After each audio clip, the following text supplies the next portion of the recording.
thing you stated was a northern state or a western state. Okay. I don't know about the situation in Florida. A lot of people move in.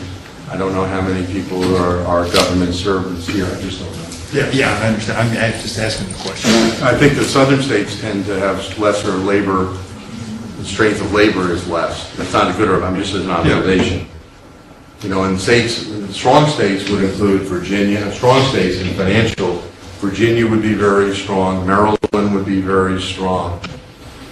I think some of the western states, and I could be wrong on Montana and Utah and North and South Dakota. South Dakota's had a boom, and North Dakota has with energy.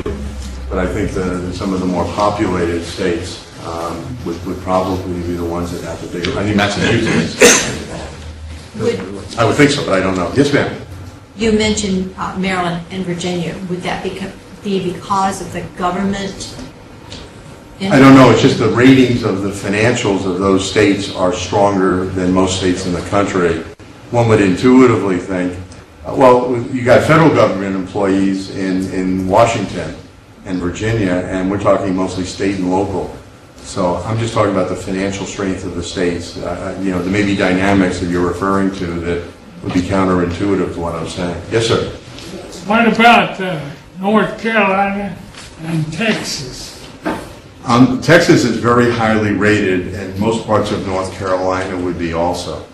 So I think that they're probably in better shape. They're probably less labor kind, too. But again, I'm not an expert on that. I'm talking judgmentally. So I wouldn't give too much credence. Sir? If I could interject on North Carolina, I'm a CPA by trade. Okay, North Carolina income tax is a nightmare. I mean, it's all over the place. Tennessee. Yeah. Better. Okay. Are you aware of North Carolina, though, of the financial? No, I'm not pretty strong. I'm not aware of any of that, but I mean, I knew the income tax. Sure. The banks here in Florida, a lot of them come from North Carolina. Like Wells Fargo, you know. Well, you got Fifth Third, which is Ohio, and I mean, there are a lot of places. But, yeah. Thank you.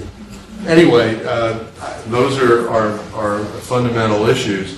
My belief, and you may feel differently, is that our entitlements, and this is not a political opinion, are not sustainable.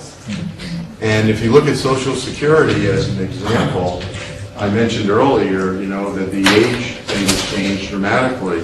The solutions to it are generally in a few combinations. They can raise the taxes on Social Security, whether you want to or not want to, that's not the point. 6.2% on employer and employee. They could raise the limits like $110,000+. Anyone making a lot more doesn't pay that, nor does the employer. And one would say, well, it's supposed to be a pension fund. If you look at Medicare, it's 1.45% for the employer and employee. It's supposed to be an insurance premium. If you're a baseball player or something making 25, we'll say $30 million, you're paying 1.45%. There may be a 0.9% surcharge now, but let's look at the original one. Over $400,000 a year as an insurance premium when you're 65. That's not insurance, that's a tax. They could do the same thing with Social Security. Again, that's one solution. Another one is move the age limitation or the time gradually over time. So if every year it went up 2 months, right? In 20 years, it goes up 5 years gradually, and you can plan on it. And over 40 years, it goes up 10 years. That would be a solution. It's not sudden. It builds over time. And the third one, which will be very unpopular with people who made the commitment, is to means test it. If people have an income above X, they don't get Social Security. There are people who are going to be opposed to every one of those. But something like some combination of those three are necessary. And you have different opinions as to which one. I think that Medicare is going to be much more costly than people are expecting. And the reason, and again, I'm trying to be respectful of people's opinions here, not cause people to be upset with me, but I think that the lobby groups are so powerful. If you look at Medicare, where are the cost centers? What would you say are the places that you would make payments to? It should be relatively where, if you have a Medicare payment or you have a payment, who do you pay it to? Pharmacy. Pharmacy's one. Where else? Hospital, Doctors. doctors, you got insurance, and there's a fifth one that I'd have, and that has to do with defensive medicine.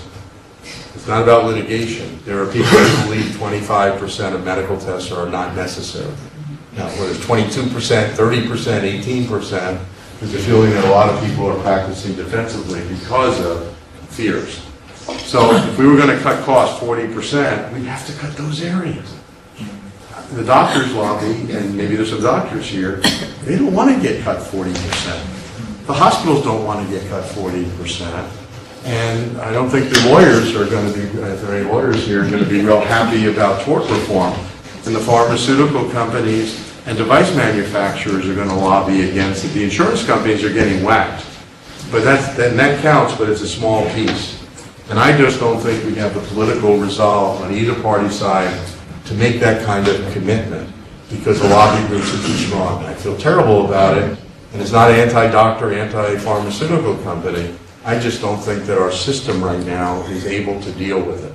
And I think more people are going to be using it as they get older, more people on the system, and they're not going to be able to contain the cost because of the politics. And I think people in this room, what's going to happen, this is a forecast that may not be right, is I think we're going to have a two-tiered system. There's a good chance. And this is so opposite to the president's goal. And we're seeing it in our practice. More and more physicians, and even the Mayo Clinic, is not accepting Medicare per se. And if Medicare, if it goes over 15% above Medicare costs, then it's an opt-out. If it's an opt-out, Medicare pays zero. So if you want to go to a physician, it's concierge physician, they want to charge you 2x Medicare. My understanding is you pay that doctor 2x and you get zero back from Medicare. And they're just going to have people who can afford it to get the best care pay for it. And I have a feeling that we may end up with rationing, which is promised not going to happen, a Canadian system for 80, 85, 90% of the population, and 10 or 15 or whatever percent are going to pay very heavily to get the best possible care anywhere in the world. And that's not what the president wants, and it just seems very surprising to me that I think there's a genuine possibility as an outcome. We're seeing it. It's not widespread, but groups are not accepting Medicare. They want to take a higher payment and they're willing to be selective with their patients. You know, I don't know if anyone have similar experiences, or is that not going on down here in Florida? We're seeing it in different places. We got clients in 40 states and several countries. Do you see it, sir? Mm-hmm. Where do you see it, if I may ask? Private physicians are pulling out, starting a concierge service where you pay $1,000 a year, and he'll take 200-300 patients. That's it, period. Won't add any more. You need anything, they'll come to your house. But they're really looking at a different paid program to just do what you said to avoid what's happening. Because I think Medicare and Medicaid covers about 70-75%. That's being very generous of the cost. Most hospitals and doctors make all their money on private insurance, and they lose 25 to 30% on the dollar for every Medicare or Medicaid. Well, Medicaid particularly, which is Medicaid much less. yeah. And I understand the Cleveland Clinic, if you want to do this, you can pay a premium, I don't know what you would call it, a fee every year. And I don't know exactly what it is, but I'm sure it's not small. And if you happen to have a problem that needs cardiac help, they'll go and pick you up with one of their planes anywhere in the world. But you pay a fee, which is like an insurance premium, to be covered for something like that.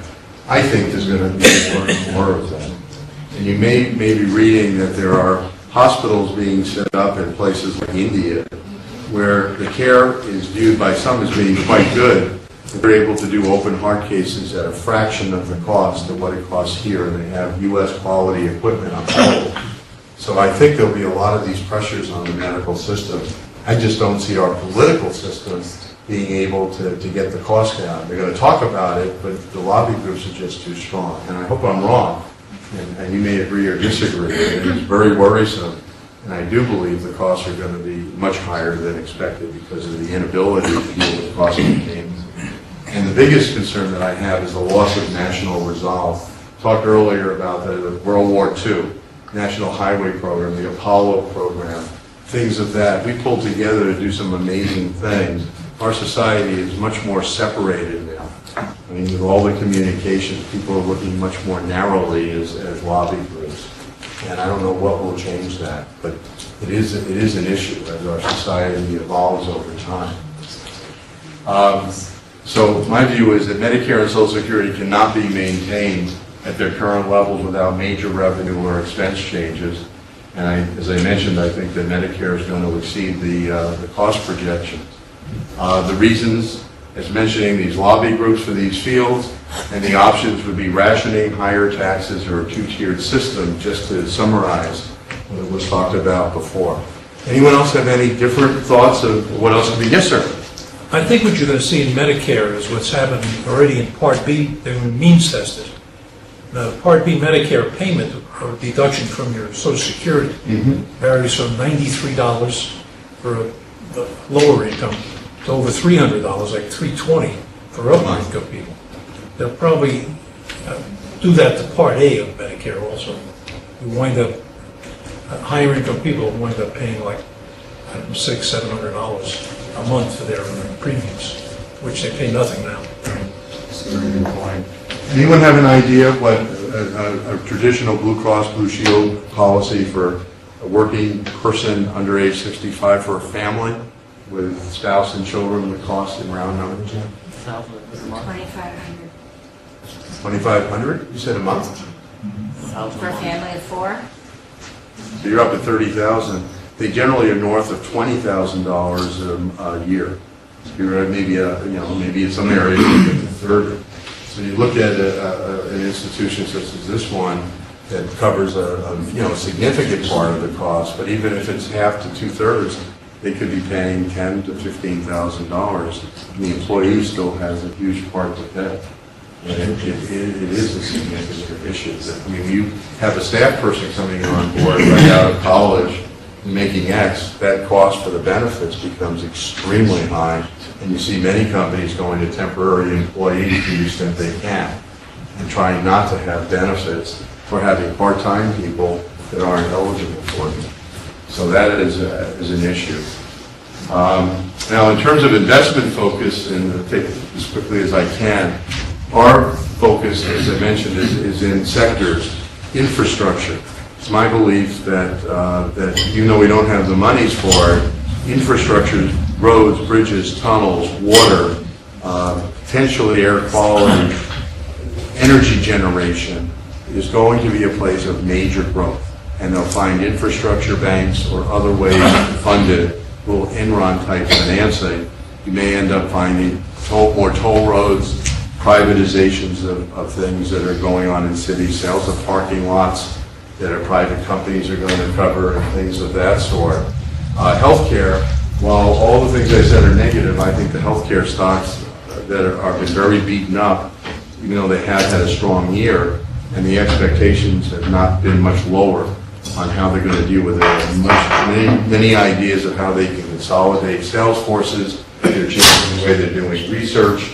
They're not as strong financial as they were 30 and 40 years ago, but there's going to be major growth in unit volume.